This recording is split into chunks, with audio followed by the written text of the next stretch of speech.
Hey friends, hey story smiths and writers. I am so excited to bring on another excellent guest for our show today. It just seems like our industry has an abundance of very smart and very willing to share and help writers. And this one is a little different because he's both a writer and a publisher side. He's done both. This is Rob Kosberg.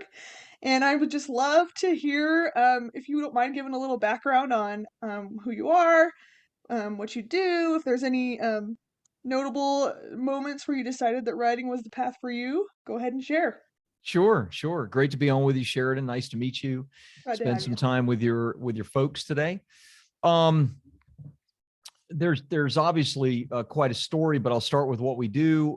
I founded a company called Bestseller Publishing. We ghostwrite. We do publishing, book launches, even larger ones like Wall Street Journal, USA Today, and PR and media for our clients, and help them to use a book to make a bigger impact on the world and an income, because you got to make some money if you want to keep impacting the world. Otherwise, you got to go get a job, and you got to stop doing that. So that's our company, and I don't know if I would.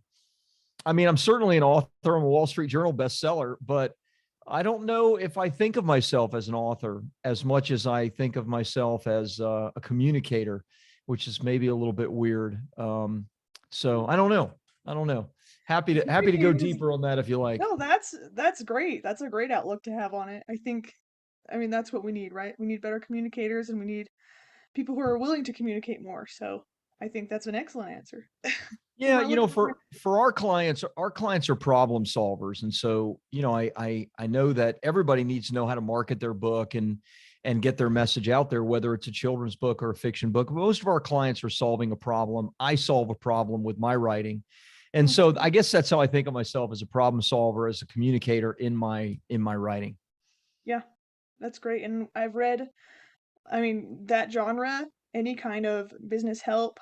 I mean, there's been a plethora of books coming out in the least like what 5 years in the last five Sure, years. sure. I mean, it's exploded, and I think it's going to continue to grow. It's a really good industry to be in right now, and I think there's a lot that we can learn from it. Whether you're a entrepreneur of franchises or if you're an entrepreneur of writing. So True. definitely applicable for sure.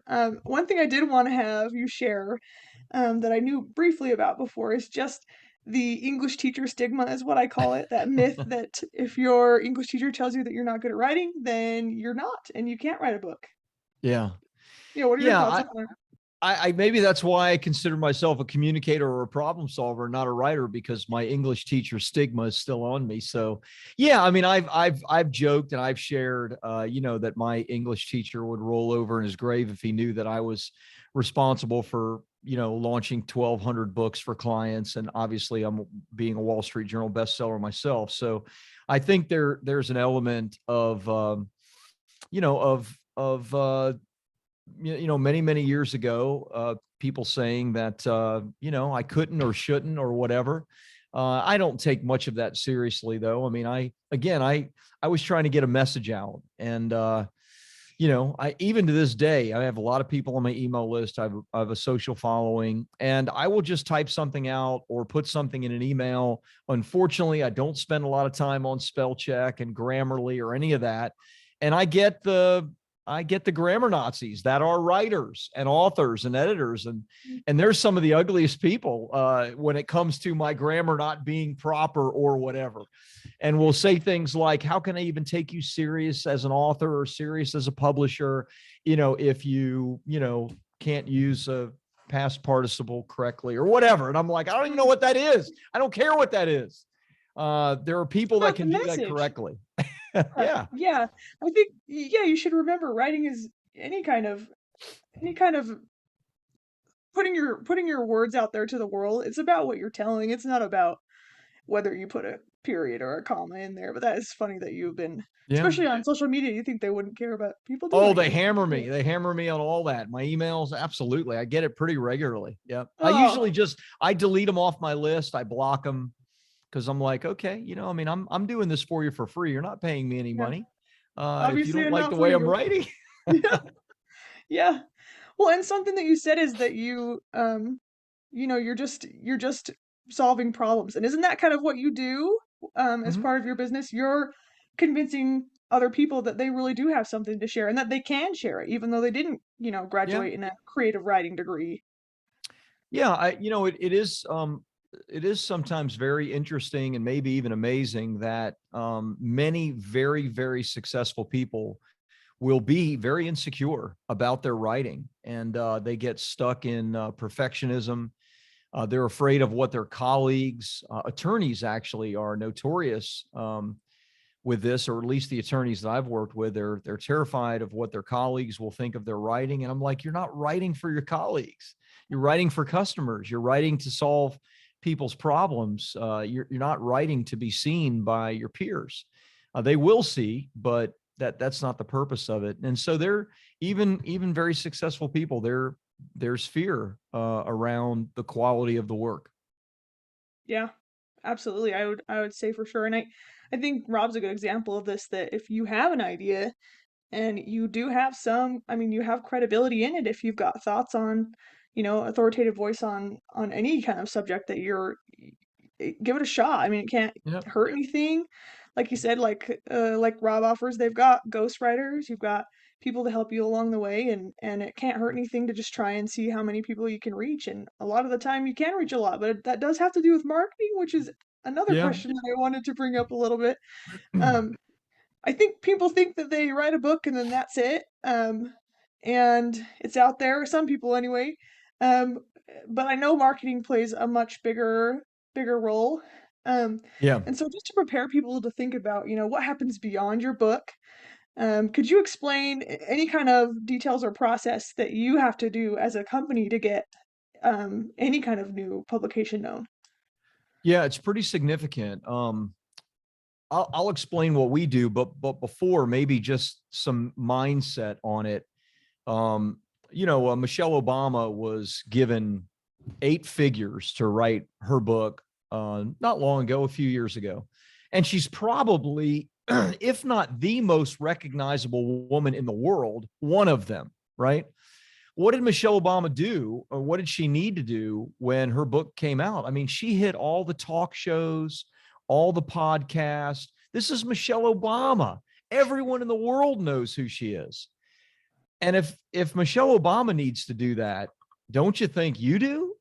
Yes. I mean, Yeah. so for our average client, I mean, we do a significant amount of marketing depending on what it is that they want. We Mm, do paid advertising based on their genre. We do big social media campaigns. We do press releases to thousands of media outlets. We book them on podcasts, blogs, television shows, you name it, mm, and all to get them in front of their potential audience. This is necessary for the most famous people that are writing books. So it's certainly necessary for people like me and my clients. yeah, absolutely. People like me would be in there as well. Yeah. It Yeah. it it encompasses all of us. And I think that's something that it's hard to know how to prepare for that if you're a influential business person.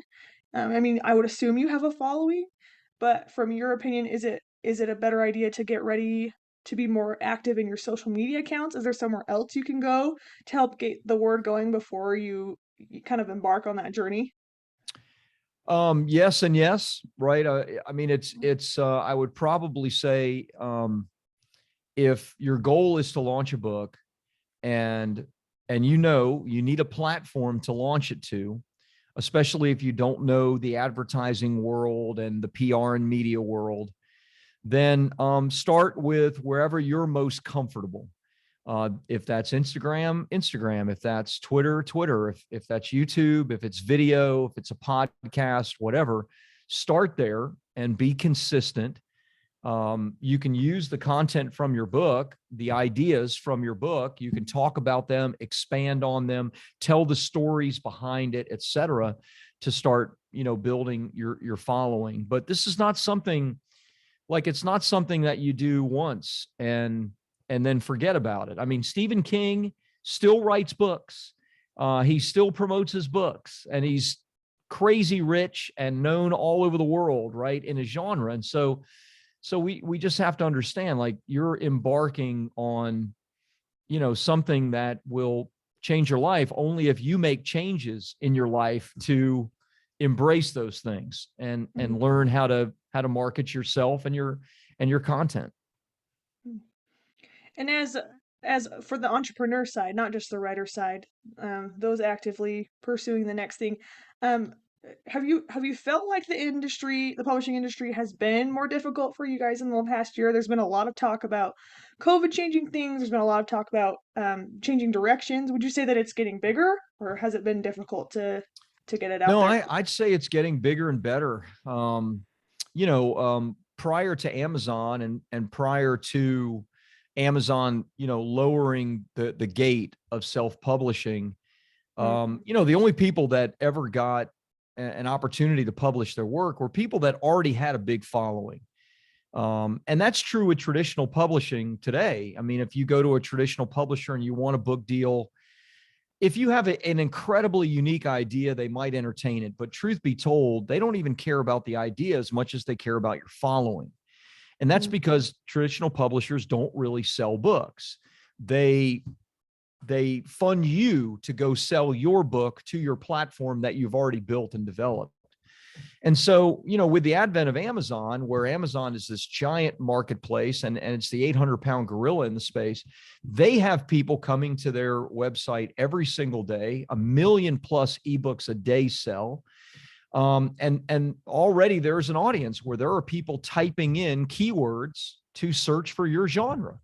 So if you give Amazon what they want, you can actually use Amazon. I mean, what we tell our clients is, you don't need a platform to sell your book. We actually want to use our book to help our clients build their platform. And Amazon is one of the ways to do that. And that's a really helpful perspective. I think that gets overlooked more Yeah. than it should. I think that there's a lot to be said for, if you know what you're doing, like Rob's team does, then you can get real far with what you have to say on Amazon, on these major platforms. You don't have to always go the traditional publishing route, right? Especially where your genre is a little more lucrative for that, where, if you're writing a fantasy book, that might be more difficult. But it is something to consider, I think, for listeners. It's something to think about as they consider going into writing. I know several businessmen, even locally around, that have been like, "Oh, I've always thought of, I should write a book about this. It seems like a problem people need to solve. They just don't know where to go." Yeah. So yeah, I think maybe just knowing, start with what you're comfortable with, like Rob said. Try see what you can expand, see who you can influence, and then just give it a shot. I think that's definitely worth considering for sure. It is. I agree. Yeah. Yeah. And before we wrap up, I always ask this question, and I know you're a little more your perspective is more unique, so this might take a different take, which is what I'm interested to hear from you. Usually I Um, do take a different take, Sheridan. So let's see. that's why I wanted you on the show. I wanted all kinds, all kinds. Um, so there seems to be a little bit of a secret sauce, even in entrepreneurship, with successful books. Besides the marketing, the writer themselves, is there a trait that you see in them? Is there a tendency that they have that seems to make them more successful than the others from your experience? I don't think there's one. If I had to pick one, I probably could, but I'll give you a couple that I see. I, Yeah. I think I think one, and I mean, I hate to be cliche or overused, but I think one is perseverance. Um, I mean, it's difficult to do anything. It's difficult to have a successful business, difficult to have a successful book. It's difficult to have a successful marriage. It's difficult to have a long friendship. Things that are worthwhile in life have ups and downs and challenges. And so perseverance and figuring it out is one step. If you have money, you're better off going with a company that you can write a check to, because they've already figured it out and they're going to save you money in the long run. That's why I started my company. If you don't have money, then you have to use the other resource that you have that's more valuable than money, and that's time. And that's the time to figure it out. And so the only way you're going to do that is if you stick with it, if you persevere. So that's number one. I'd say maybe if we got a little more granular on it, I would say those authors that that seem to do the best are very outspoken, and they're not afraid of ruffling feathers, and they're not afraid of taking a stand against the grain, and raising awareness, for whatever it is that they believe in. If you want to write a diet book and you believe that all diets are great, then you're probably going to write a terrible diet book. The best diet books are books about keto, and they say being a vegan is like, worshiping the devil, and vice versa. The best Right. books are vegans say that people that do keto are going to die of a heart attack in 33. They take a stand and provoke emotion and build a platform based on your passion and not being afraid of being outspoken. That's a little more granular. Perseverance, I guess, is a little more general, but those are the two things that come to my mind for those that tend to be the best, the most successful at marketing and their books selling and being successful. Yeah. I think both of those are great.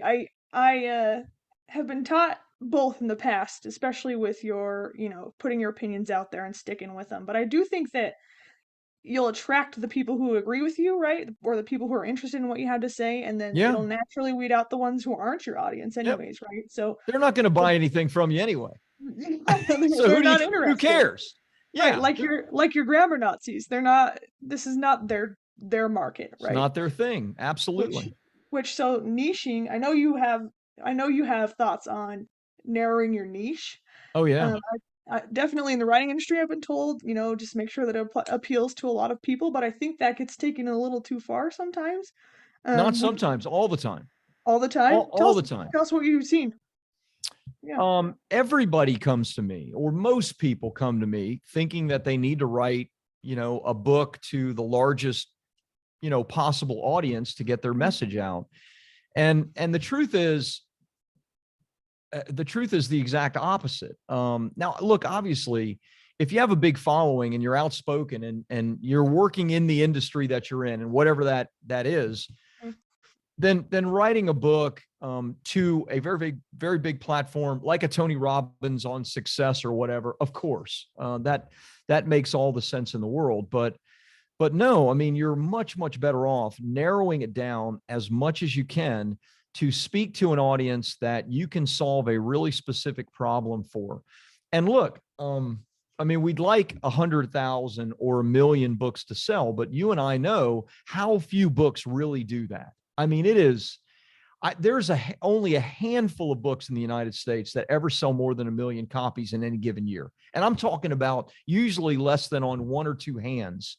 So And if everything you, else is involved. The market, all the attending of the everything, events. Like it's not just the copies that are selling themselves either. no, not Yeah. at all. It's massively, massively difficult. What I would rather do, at least in the beginning, is, if I can help an author make $1 million and only have to sell 5,000 books to do that, that to me is a much easier, simpler, better prospect. And my book has done well. It's sold about 75,000 copies in the last 3 years, which is very, very good.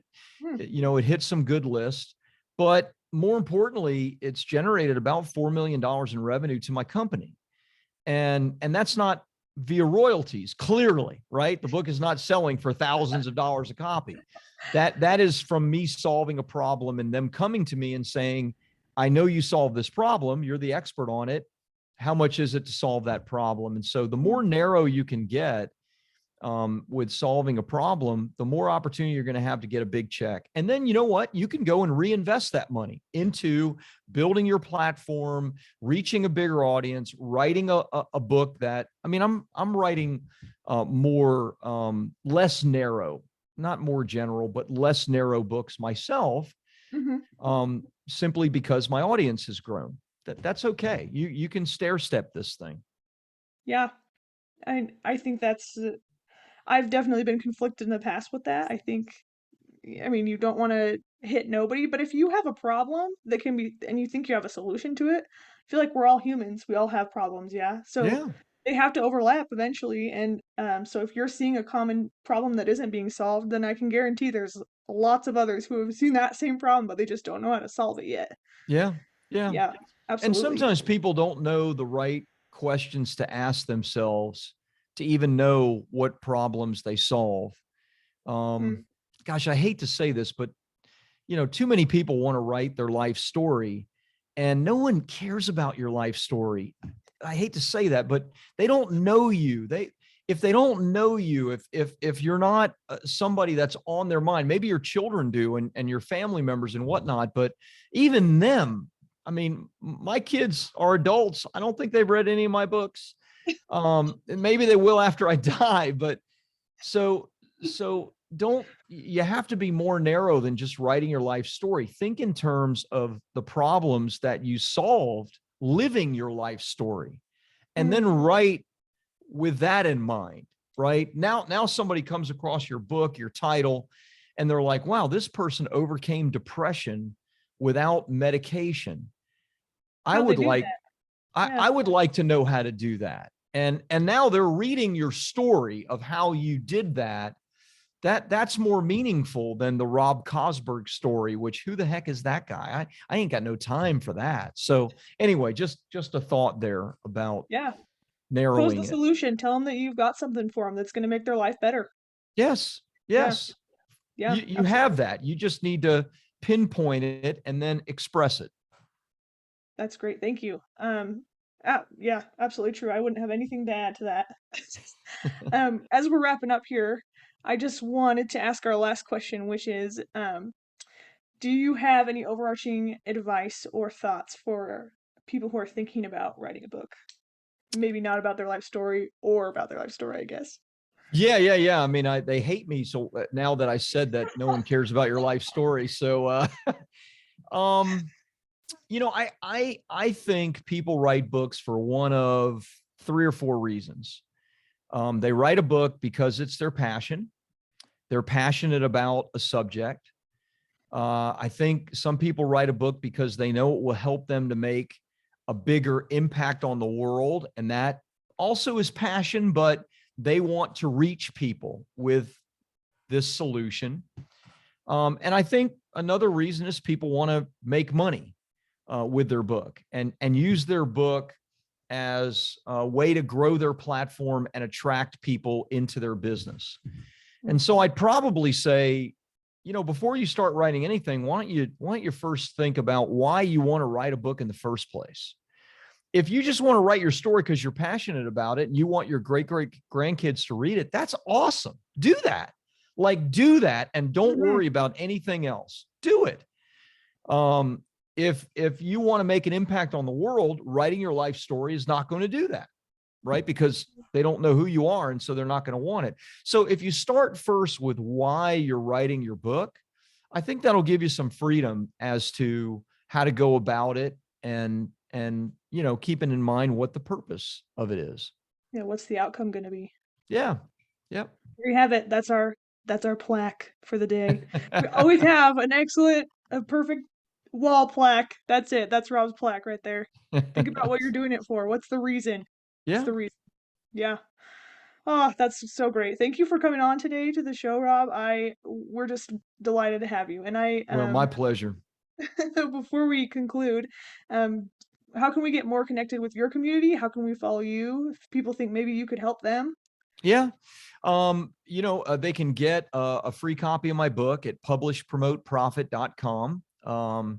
I just ask that they pay shipping so they don't have to pay $20 on Amazon, but we'll ship it to them so they could do that.